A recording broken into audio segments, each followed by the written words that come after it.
start by sort of telling you that I'm really glad to be here, and this is no joke. This conference is probably the only time in the last decade I've ever asked anybody to speak at a conference. So you like to talk about failure? I love to talk about failure. I've sort of, I get swamped with speaking requests. I probably get over 100 a month. And it's the only time I can remember, I was trying to remember in the last 10 years that I've ever called somebody and said, I'd like to speak at a conference. And this is it. So why is it that you feel that it's so important to talk about failure? You know, and that's probably a great place to start. Why is it so important? I've always felt that my willingness to succeed gives me the ability to, my willingness to fail gives me an ability to succeed. When I started the biofuels effort, and we can go back to the early days, Harvard Business School did a case on the Khosla Ventures biofuel strategy. Right at the top of the case, before they started the introduction, they put this quote from me: my willingness to fail gives me the ability to succeed. I fundamentally decided a long time ago I wouldn't care about any failure. I wouldn't care about what others thought. I wouldn't care, I would only care about what I thought was worth trying and just do it. I also think, and this is a very important part of failure for me, that I don't mind failing, but if we succeed, it better be worth succeeding, which is the flip side of failure, which sort of explains my attitude. What do you mean by worth succeeding? I was just getting to it. You know, I find most people, especially in the venture community, in the financial community, try and reduce risk. Which is a good thing generally, but most people reduce risk to the point where what you're doing is so riskless that when you succeed, it's inconsequential. So in the process of reducing risk, they reduce the consequences of success to inconsequential. And this is why it becomes important to take the risks and not be afraid of failure, and to truly talk about what happens when you take those risks. I fundamentally believe big companies don't innovate, and they don't innovate because nobody wants to be a failure in a big company. It hurts their careers. And in many ways, if you're early in your life and career, or don't have Steve Jobs-like status, it's actually great because you have the freedom to fail, and most people don't notice. And if you're not afraid to fail yourself, it's very liberating. When I finished business school at Stanford, I jumped into a startup because I love two things about that. First, I sort of told my VCs, if we win, we win. If we lose, you lose. The VCs lose, not me. This was a great deal. And I frankly told them, I had nothing to lose but my student loans. I had nothing else. So it's important to ask the question, what is the consequence of failure? Like, what's the worst thing that could possibly happen? What's the worst thing that could happen? Usually it's pretty much more trivial. It's mostly in our head. And what's in our head prevents us from trying the things that let us really have successes that are consequential. You mentioned big companies and challenges with innovation. You also mentioned Steve Jobs. I definitely want to speak with him about him a little bit as well. But there's a question here from Catherine Webster. Your thoughts on what happened to Sun Microsystems? You know, Sun's a complex story. In the last 10 years, I wasn't that close to it. But Fundamentally, I think Sun didn't take enough risks.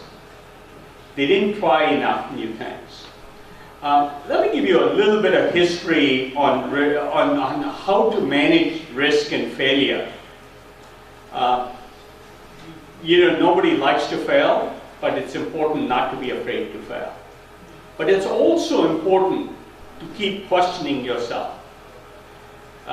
Failing with overconfidence is a bad idea. One of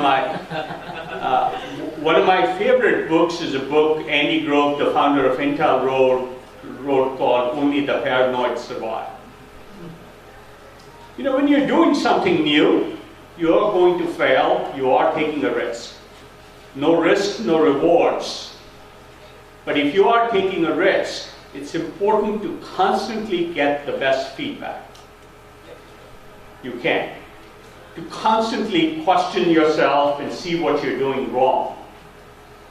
And to make each failure as small as possible by rapidly adjusting and pivoting, whatever the Valley term is, on your strategy. I find either people don't want to take risk or they're so overconfident, and I can talk about 3DO, which was a pretty fun failure for me, where you get overconfident and arrogant and don't need to listen to anybody because you're hot shit, right? What about the people who have that attitude before they've actually succeeded? Well, and I think that's a big problem with entrepreneurs. Most entrepreneurs fail because not because of what they know, not because of what they're really good at, because they ignored what they don't know and didn't know what they didn't know. And didn't think to ask And didn't think to ask. I tell entrepreneurs, and don't do this to me, but even if you're not looking for VC funding, go ask VCs about your plan. At the very least, they'll critique it for you. Find out failure modes that they're worried about that might happen. Collecting every possible way your ideas might fail, and building contingency plans is really important. I don't want this to be a monologue, but as part of contingency plans, part of contingency plans, this is just a stream of consciousness, not what we had planned, but that's okay. You want to keep adjusting and keep questioning and keep testing and modifying, but it's also important that you be obstinate about your vision. And this is a delicate balance of how you get input on what is working and what isn't. You briefly mentioned Steve Jobs. My favorite thing about Steve Jobs is when everybody in the press was saying a phone without a keyboard would never work, and RIM was adding more, and Blackberries were adding more keys to your keyboard. They were adding going from 8 or 9 keys to a whole keyboard. Steve went the other way because he passionately believed in what he was doing.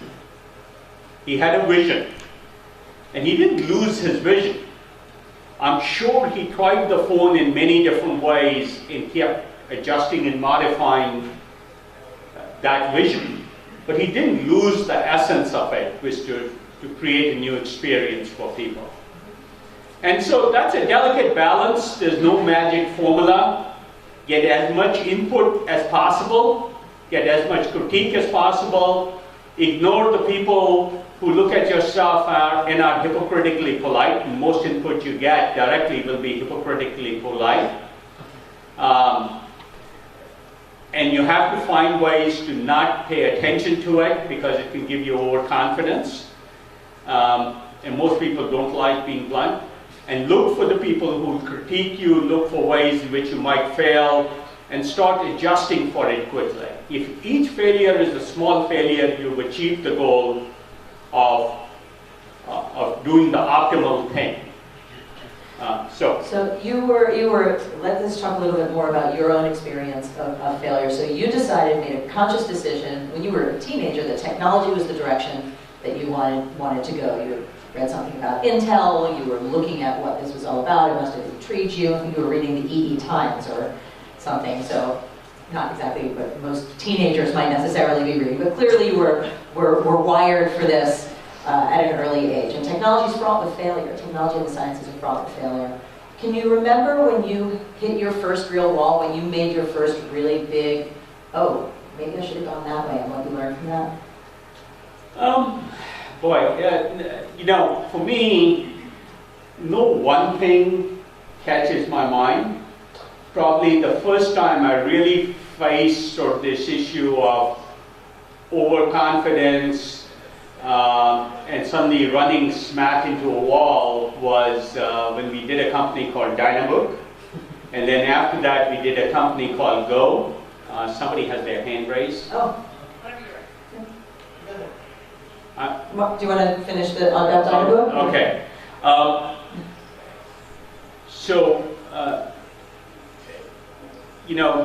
Dynabook and Go were both examples of, because I was on the board and John Doerr was on the board of both companies, and we hired sort of management with great titles.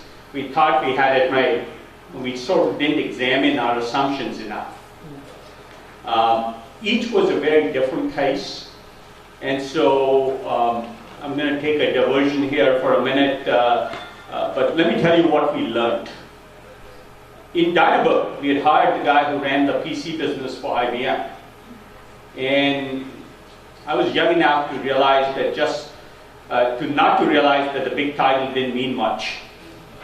Because somebody had a big title didn't mean they were good at something.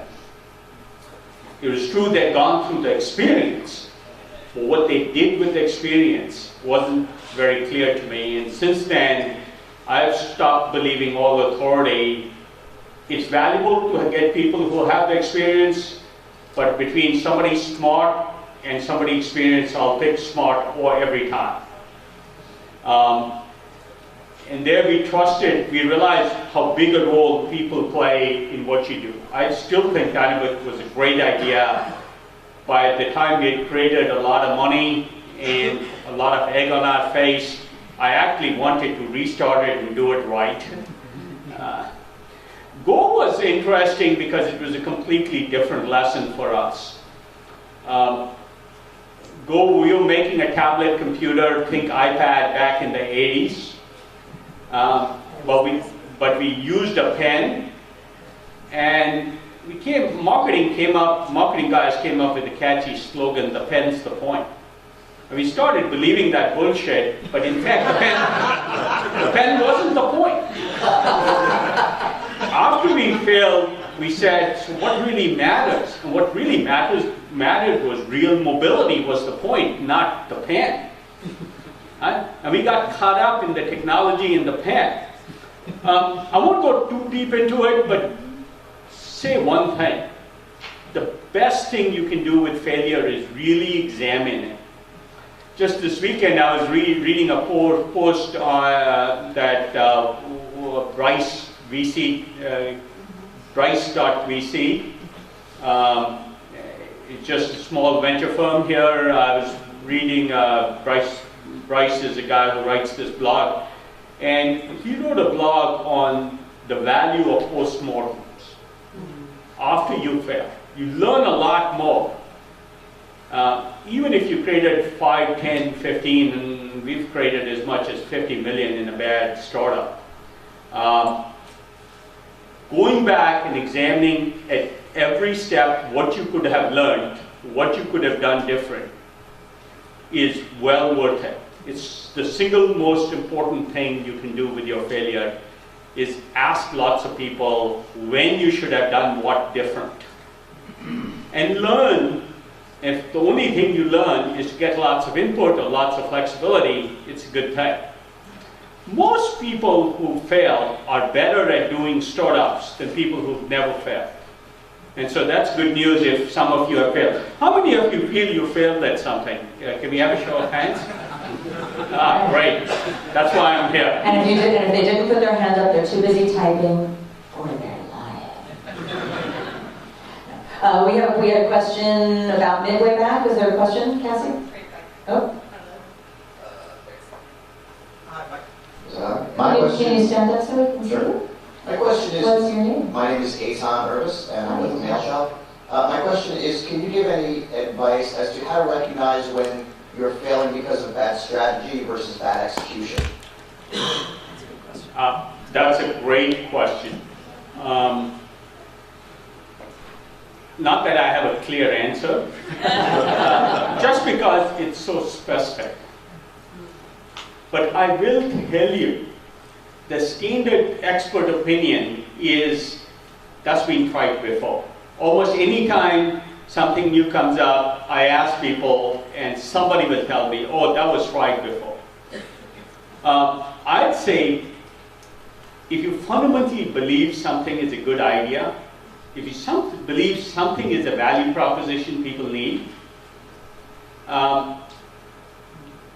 you could be wrong on strategy in assuming how many people need that. But usually, ideas fail because of tactics, not because of strategy. Right? You fail because you implemented it wrong. You know, Friendster was a Kleiner-funded startup. I was a Kleiner then. The idea was exactly right. And they failed when you could just say, hey, social networking doesn't work, till Mark comes along and proves Facebook proves you wrong. In fact, I'd say more often than not, when I say when something's not working, change, what I meant was don't change the vision, change the tactics. Adjust, try different things, try different experiences. Sometimes you're just wrong in guessing at a market. What if you're too early?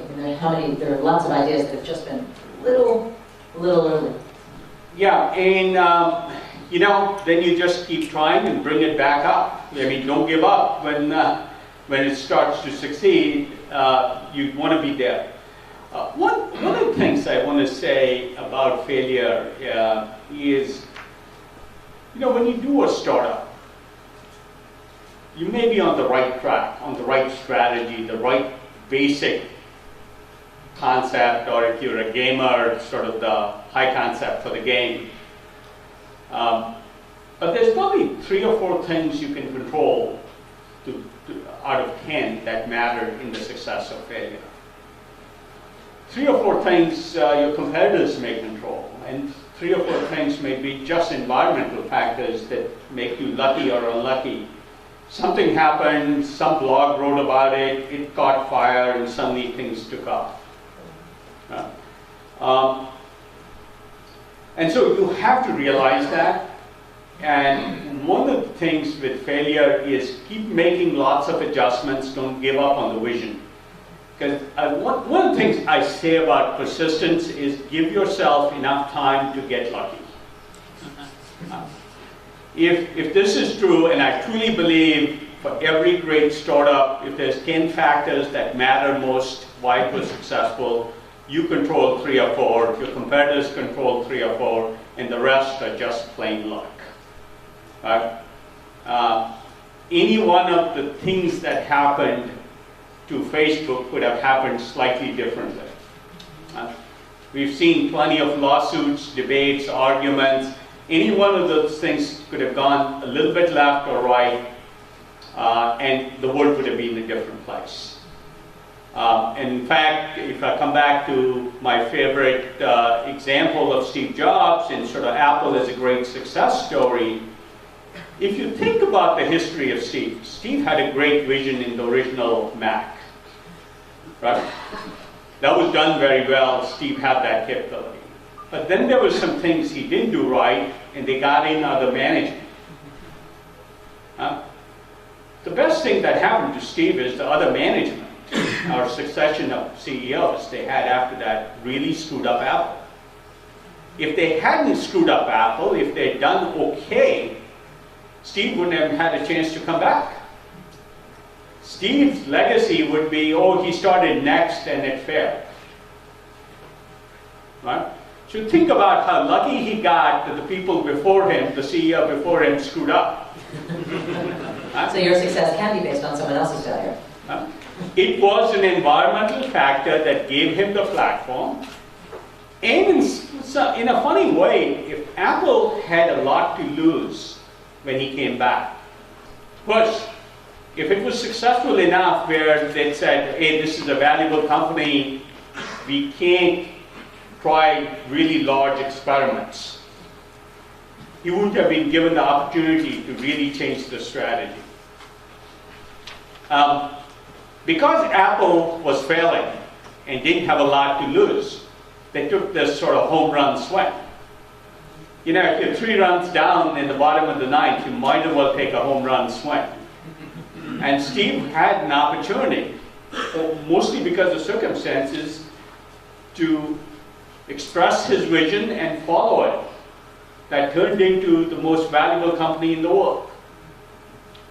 The fact is, Steve's strengths were always there, including the time he was not at Apple, including the time he attempted something different at Next, and mostly failed at it. You talked a little bit about the difference between good failure and bad failure. It's not all failure is not the same. How do you differentiate between the two? So, if you're obstinate about your failures or don't recognize them, it's not a good failure. Being obstinate about your vision, I'm pretty patient with. But you always want to question your assumptions. If you don't do a post-mortem on every failure, that's a bad failure. If you learn a lot from your failure and reapply and don't give up on what your larger vision is, that's a good failure. And lots of small failures means lots of learning. And so, good or bad failure is more about attitude than anything else. What about how are we doing on those questions? You're doing well. We're working up in so there's a great question here from Alexander. What would you recommend to a student chasing passions after graduation or several years in a structured environment? Look, it's always great to get a few years of experience in somebody else's context. You can do learning at their expense. But if you have an idea you're really, really passionate about, I'd say jump in. Don't do a startup because you want to do a startup. Do a startup right out of college if you're really passionate about something. Isn't that a reason, in general, for entrepreneurs, you should always be seizing something that's a passion rather than just to be? Yeah, absolutely. People who say, I want to do a startup and find a startup may not find the best startup. People who have a passion about something and say, I'm going to jump in to make this happen because it's my vision, that's great. My daughter is 23, just started something because she said, hey, I love Facebook, I use Facebook, but Facebook is dumbing teenage girls down because there's no serious discussion on any topic. And so she wants to do a startup on serious discussion. Now she's passionate about it, she'd do much better learning about startups, joining another startup. But I said, go for it. So she's doing her own startup, she has 3 people, and great. It's genetic. We have a great question here from Inga about your thoughts on clean tech as a slow young industry with many failures like Solyndra. Solyndra is not a slow young failure, it's a big visible failure. Two types of failures, right? There are plenty of failures where you start and the idea is fundamentally wrong. You're trying a new idea, a new market, you're creating a new market, and it doesn't work. There's plenty of those. Solyndra is a different class of failure and we should distinguish it. Whenever something's obvious, the idea of solar cells isn't new. It wasn't a new market. It was a new product for an existing market. And there were 10 companies shooting to go after the product. And so whether you're talking about solar cells or wind turbines or LED lights or new kinds of engines, those markets are fairly well established. And the question you have to say, when you're producing a solar cell, did you produce the cheapest, best, in some other way, solar cell? So Lindra didn't, and it failed. When 10 people shoot at a single goal, only one person wins. Somebody places, you either win, place, or show and stay in business. But most companies doing solar cells will in fact fail. And that's a different kind of failure. You ran the race, and somebody has to come last. In fact, there's only 3 people who can make the podium by winning, placing, or showing.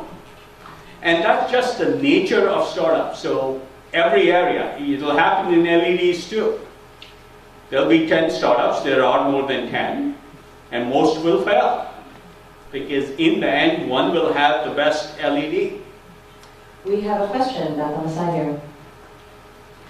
Hi, my name is Christina, and I'm with Honeybee. And I have a question about failure as it relates to a misalignment between the management team of the organization and the investors that you bring on. Something that I've witnessed before is the management team goes after funding and they get some great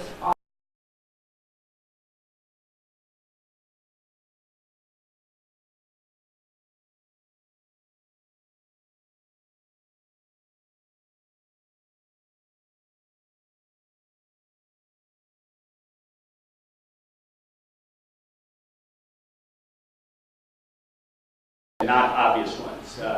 Failure isn't a party. Failure is something you deal with and get the most out of. Most entrepreneurs don't realize they're not looking for money as the principal time. They don't realize what they're looking for is a partner who can help and guide. When I get asked, hey, what makes you a great venture capitalist? My usual answer is, first, I've worked with more startups than most VCs, and I've failed more often than most VCs, so I know what questions to ask. And hopefully, I have a library of failures that's longer than most people's, so I can help you avoid some of them. But to your specific question, what you want to look in a VC is flexibility. If they have a very clear view of what you're doing, they're probably the wrong VC. They're probably not a very good VC to begin with. Right? You want somebody who takes an experimental approach, doesn't mind you missing plan. I'm always defending, even within our partnership, ventures that miss their plans. I don't really care about plans because plans are meaningless. I don't even believe in making plans, business plans, because I've never seen one actually be accurate. But vetting VCs for flexibility is probably the only thing I can suggest. The best thing you can do. Also, a personality match of some sort, though.